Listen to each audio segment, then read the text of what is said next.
What if I told you that while everyone's fighting over used CRVs and paying $22,000 for a glorified grocery getter, there are 5 SUVs sitting on dealer lots right now for half that price, with better reliability ratings and half the repair costs.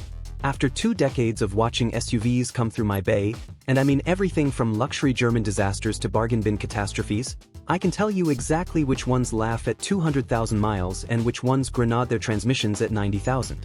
Today I'm counting down 5 SUVs that are so overlooked, so underpriced, and so absurdly reliable that I'd bet my toolbox on any of them hitting 300,000 miles before they need anything major. And number 1? I've seen 3 of them break 400,000 miles without engine or transmission replacement. Not rebuilt. Original. Now maybe you're thinking, if they're so good, why aren't they more popular? That's exactly what we're going to talk about. Because marketing beats engineering every single time, and that's your advantage. We're going through 5 SUVs ranked by total cost of ownership over 200,000 miles, and I'm saving the absolute tank, the one that's powered by spite and determination, for last. Let's get into it. Number 5. 2013 to 2018 Mazda CX-5. Number 5 is going to surprise people who think Mazda makes unreliable cars.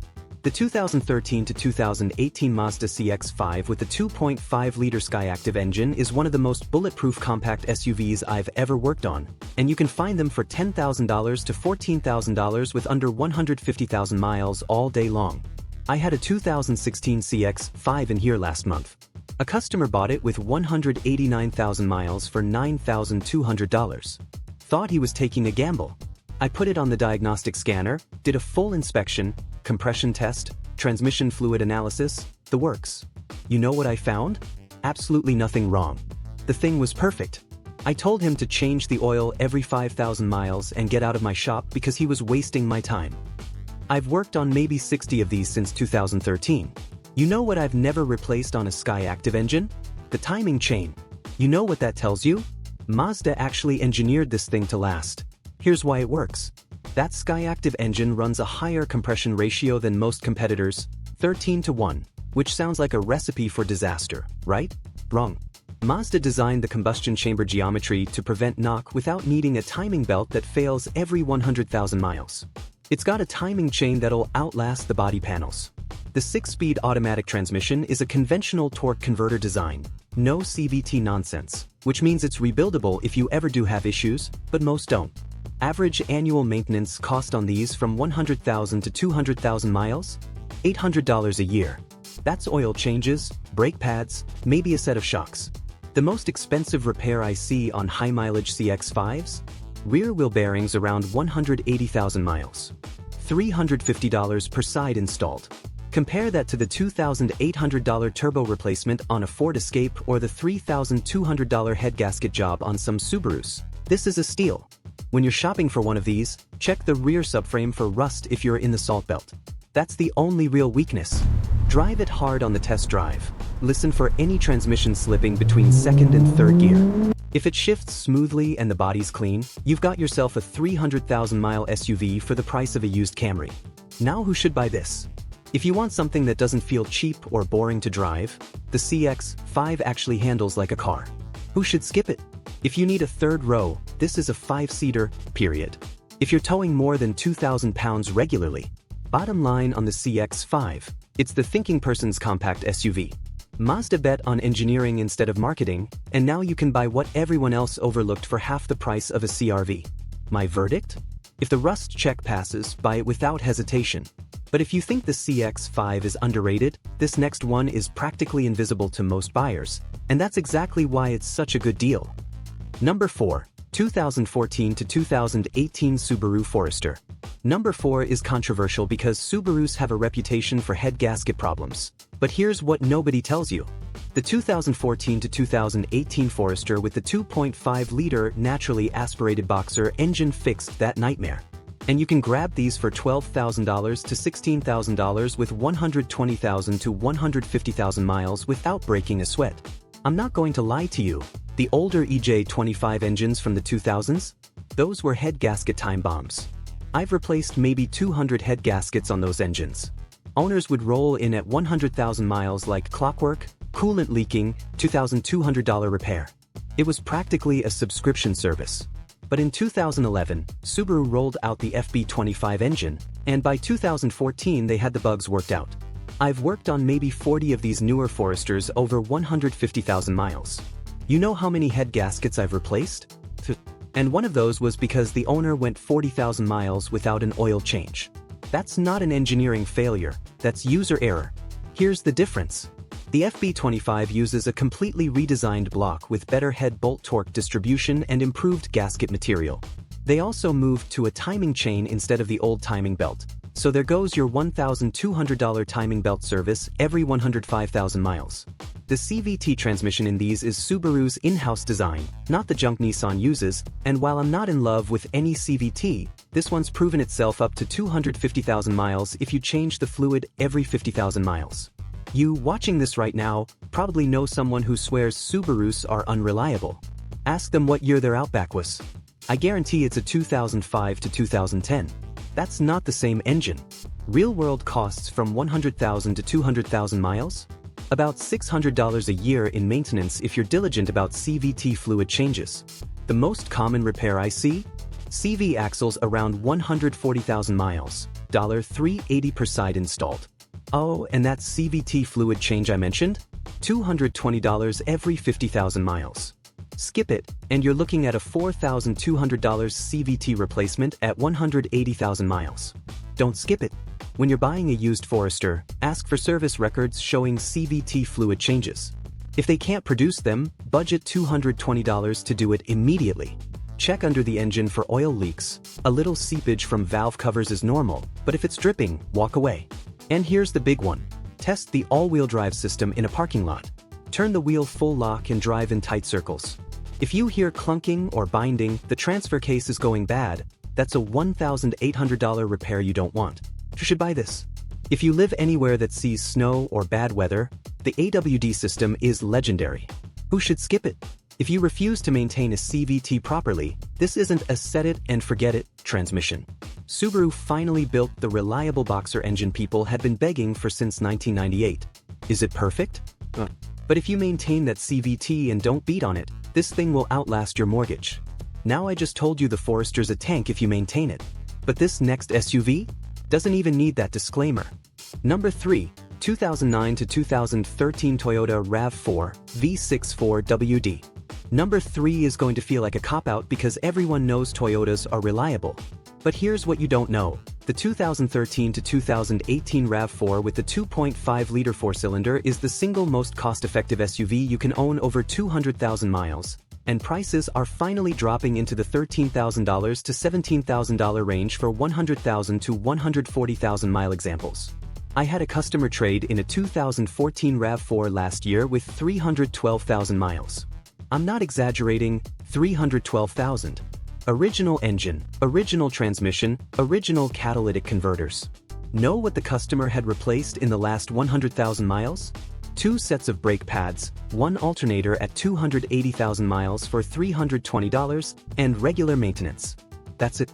At that point, the car wasn't just reliable, it was mocking death itself. I've probably worked on 200 RAV4s from this generation. You know what the most common repair is? Struts at 150,000 miles. $680 for the pair installed. That's not a complaint, that's just physics. Everything else? Routine maintenance. Here's why this thing lasts. Toyota's 2.5-liter 2ARFE engine is so over-engineered it's boring. Timing chain rated for the life of the engine, and I've never seen one fail. 6-speed automatic transmission that's basically a Honda design improved by Toyota's paranoid engineering department. No turbo to fail, no direct injection carbon buildup issues like the newer models, no CVT to blow up. It's mechanical simplicity weaponized against entropy. Why does Toyota get away with being boring? Because when you hit 250,000 miles and everyone else is shopping for a new car, you're still driving the same RAV4 to work every morning without drama. Real-world total cost of ownership from 100,000 to 200,000 miles? About $4,200 total. That's $420 a year. Oil changes, filters, brakes, struts, maybe a water pump at 180,000 miles for $480. The most expensive single repair I've done on one of these? Replacing the dash display unit that died at 220,000 miles, $650. That's not mechanical, that's electronics giving up before the drivetrain does. When you're buying a high-mileage RAV4, there's really only one thing to check: maintenance records. If the owner changed the oil every 5,000 to 7,000 miles, you're golden. If they can't show you records, check the oil cap for sludge, pull it off, look inside the valve cover with a flashlight. If it's clean, the previous owner took care of it. If it's got black crusty buildup, walk away. Here's the secret mechanic knows: Toyota engines don't fail from high mileage. They fail from neglect. If the maintenance was done, this SUV will outlive your children's high school years. You should buy this. If you want the absolute lowest cost of ownership over 10 plus years, nothing beats this. Who should skip it? If you need something that makes you feel something when you drive, this is transportation in car form. If this kind of straight talk is saving you from a bad purchase, hit that subscribe button. I've got videos coming on the SUVs you should absolutely avoid, and dealerships really don't want you seeing those. It's the most reliable SUV of this generation, period. Is it exciting? Does it have the best interior? Will it outlast every single one of its competitors with half the repair costs? Now those first three were predictable: good engineering, proven reliability, low costs. But these next two? These are the SUVs mechanics actually buy with their own money because we know something everyone else doesn't. Number 2, 2013 to 2018 Toyota RAV4. Number 2 is a mechanic's secret that almost nobody knows about. The 2009 to 2013 RAV4 with the 3.5-liter V6 engine and full-time four-wheel drive is one of the most over-engineered SUVs Toyota ever built, and you can find them for $8,000 to $12,000 with 150,000 to 180,000 miles because buyers assume high mileage means problems. It doesn't. I bought one of these myself 3 years ago. 2011 RAV4 V6 with 167,000 miles. Paid $9,400. Know why? Because I've rebuilt exactly 0 of these V6 engines in 20 years. The 2GRFE V6 is the same engine Toyota puts in the Camry, the Highlander, the Sienna, and I've seen them go 400,000 miles without major work. This isn't me telling you what I think works. This is me putting my own money where my mouth is. A customer of mine just hit 387,000 miles on his 2010 RAV4 V6. Still on the original engine and transmission. He spent maybe $5,000 total in repairs over the life of the vehicle. That's less than 1 year of car payments on a new SUV. Here's what makes this special. That 2GRFE engine makes 269 horsepower, more than most modern turbocharged 4-cylinders, but it's naturally aspirated, which means no turbo to fail, no direct injection carbon issues. Timing chain rated for 500,000 miles.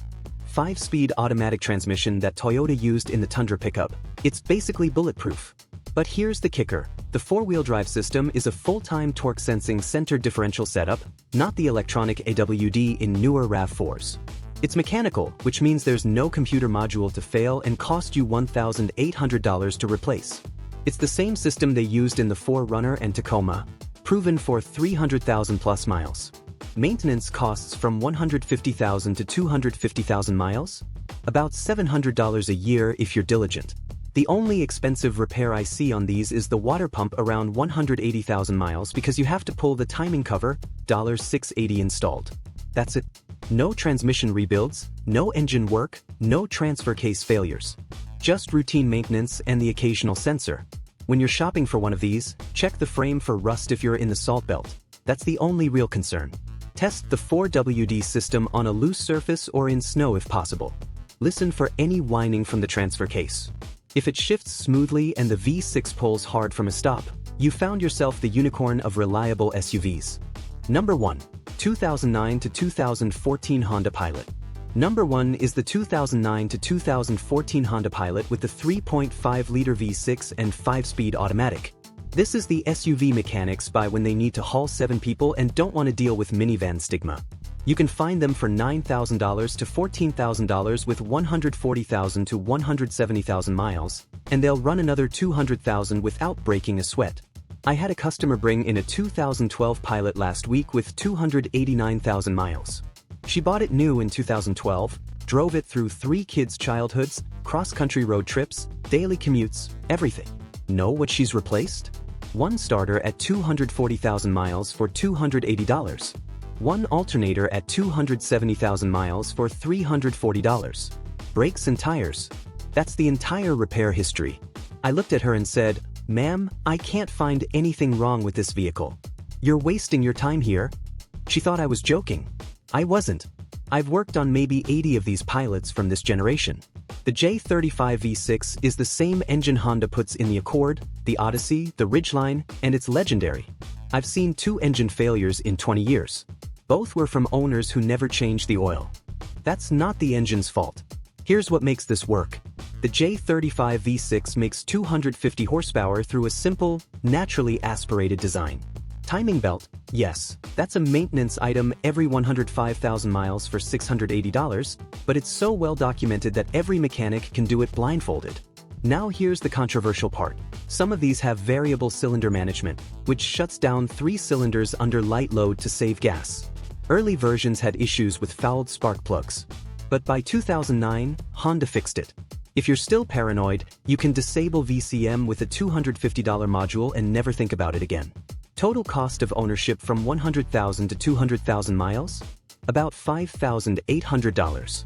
That includes the timing belt service twice, $680 each time, brakes, tires, fluids, and the occasional sensor. Most expensive repair I see? Transmission fluid flush and valve body cleaning around 150,000 miles if the fluid's neglected, $480. Do it on schedule every 60,000 miles for $180, and you'll never see that problem. Compare that to the $9,200 I see on a Ford Explorer over the same mileage, timing chains, water pumps, turbos, PTU failures, or the $8,400 on a Chevy Traverse with transmission and engine mount issues. The Pilot costs 35% less to own. When you're buying a used Pilot, ask for timing belt service records. If it was done, great. If not, budget $680 immediately, that's non-negotiable. Check the transmission fluid. It should be bright red, not dark brown. If it's brown, the previous owner skipped services. You can still buy it but plan on a fluid flush immediately. Here's the insider trick. Pop the hood and check the VCM solenoid screens for oil sludge. If they're clean, the previous owner changed the oil. If they're caked with black gunk, walk away, that engine's been neglected. You should buy this. If you need 3 rows and 8 passenger capacity without buying a minivan, this is it. Who should skip it? If you refuse to do the timing belt service, this is a scheduled maintenance item, not optional. Bottom line on the Pilot, it's the most underrated 3-row SUV on the used market. Everyone wants a Highlander and pays $8,000 more for the same reliability. The Pilot does the same job for less money, and if you maintain that timing belt and transmission, it'll outlast your kids' college careers. My verdict? If you need 3 rows and don't want to gamble, this is your winner. Remember that customer with 289,000 miles? She's buying another Pilot when this one finally dies. Except she told me, "It's never going to die, is it?" I said, "Ma'am, at this point, it's outliving both of us." Here's what all 5 of these have in common, and this is what nobody tells you. They're all from the 2009 to 2018 era. You know why? Because that's the sweet spot. Modern enough for safety features and fuel economy, but old enough that manufacturers were still over-engineering things before the bean counters took over. After 2018, everyone switched to turbocharged 4-cylinders and CVTs to hit fuel economy numbers. Great for the EPA. Terrible for longevity. These 5 SUVs? They're the last of the naturally aspirated, conventionally engineered vehicles before the cost-cutting started. That's why they're overlooked. Marketing works. People want the new technology. Meanwhile, you and I know the truth. Simple lasts longer than complex. So those are the 5 SUVs that'll hit 300,000 miles without bankrupting you. The CX-5 if you want driving dynamics. The Forester if you need AWD. The RAV4 4-cylinder for absolute lowest cost. The RAV4 V6 if you need power and capability. And the Pilot if you need 3 rows without the gamble. You now know more about what actually lasts than 95% of people shopping for SUVs this weekend. While they're overpaying for CR Versus and Rogues because that's what everyone buys, you're going to find one of these for $10,000 less and drive it twice as long. Now if you want to know the SUVs you should absolutely avoid, the ones that'll cost you $6,000 in repairs before they hit 120,000 miles, I made a whole video on that. It's right here. I break down the 5 worst offenders, and trust me, at least 2 of them are sitting on every dealer lot right now waiting for their next victim. That's 20 years of turning wrenches, distilled into 12 minutes. Like and subscribe if this saved you from a bad decision, and I'll see you in the next one.